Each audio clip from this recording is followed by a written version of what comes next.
கிறிஸ்தவர்கள் எந்த கிரகத்தின் கீழ் வருகிறார்கள்? இஸ்லாமியர்கள் எந்த கிரகத்தின் கீழ் வருகிறார்கள்? கிறிஸ்தவர்கள் கேதுவின் கீழ் வருகிறார்கள், இஸ்லாமியர்கள் ராகுவின் கீழ் வருகிறார்கள். இந்த கேது யாருன்னா கதிர்பகையோன் அப்படி சொல்லுவாங்க. கதிர்பகையோன், அது கதிரை எதிர்கொள்ளாது, அதாவது உள்ளே உறைந்திருக்கும், வெளியே வராது. ஆனால் ராகு கதிர்பகையோன் அல்ல, கதிர் நேசியோன், கதிரை நேசிக்கிறவன். அது எதிரொலி. ஒளிப்பட்டால் வேதங்களை கண்டவுடன் ஓடி சென்று அந்த வேதங்களை தனக்கென்று எடுத்துக்கொள்ளும். ஆனால் இந்த கேது வேதங்களை தனக்கென்று எடுத்துக்கொள்ளாது, தனக்கு உள்ளே மாற்றிக்கொள்ளும், உள்ளே உள் உரைய செய்யும். ஆனால் இது வேறு, அது வேறு.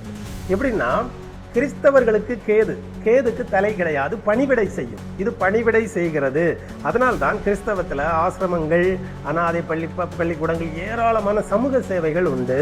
இதே வேளையில் இஸ்லாத்தில் சமூக சேவைகள் கிடையாது, ஆனால் வேதம் உண்டு. இப்போ பாருங்க, இந்த இவர்களுக்கு விளக்கு தானே விளக்காக இருக்கும். ஒரு விளக்கை எதிர்கொள்ள வேண்டிய அவசியம் கேதுவுக்கு கிடையாது. இப்போ கிறிஸ்தவர்கள் மெழுகுதிரி கொளுத்துவார்கள், அதாவது இவர்களே ஒளியாக இருப்பார்கள். தேவபுத்திரர்கள் ஒளி உள்ள விளக்கு உள்ளவர்கள் தான் தேவர்கள். ஆனால் நட்சத்திரங்கள், இந்த கேதுவுக்கு இன்னொரு பெயர் உண்டு, கங்கையன், கங்கு அயன், அதாவது கங்கு போன்ற கங்காக இருக்கிற வானத்தில் இருக்கிற நட்சத்திரங்களை கங்கு நிலையில் இருப்பது. கங்கு நிலை. வேண்டுதல் கேட்பதுன்னு ஒன்று இருக்கு.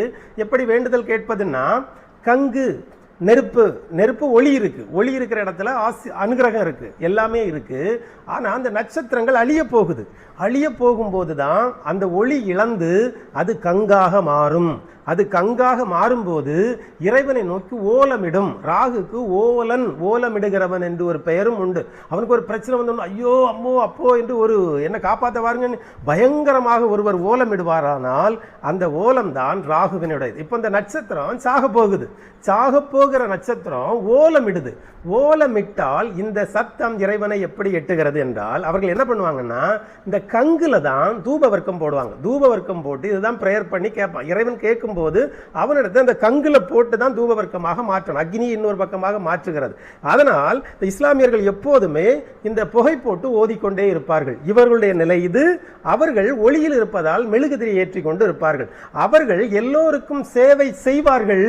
இவர்கள் யாவருக்கும் சேவை செய்ய மாட்டார்கள், மனிதனை வணங்கவும் மாட்டார்கள், மனிதனை மனிதனாக மதிக்கவும் மாட்டார்கள். இறைவன் மட்டும்தான் மதிப்புக்குரியவன் என்று யாரையும் மதிக்கவும் மாட்டார்கள். ஆனால் இவர்கள் உயர்வாக எண்ணுவார்கள். நீங்க அதற்குள்ள நல்ல நுழைஞ்சு நீங்க பார்த்தா அதனுடைய ரெண்டு பக்கமும் அழகா தெரியும், ஈஸியா புரிஞ்சுக்கலாம். நான் உங்களுக்கு ஒரு வித்து போட்டிருக்கேன், நீங்க அழகா அதை பிரிச்சு பாருங்க. ஏகப்பட்ட மர்மங்களை, பிரபஞ்சத்தின் ரகசியங்களை எல்லாம் நீங்கள் தெரிந்து கொள்வீர்கள்.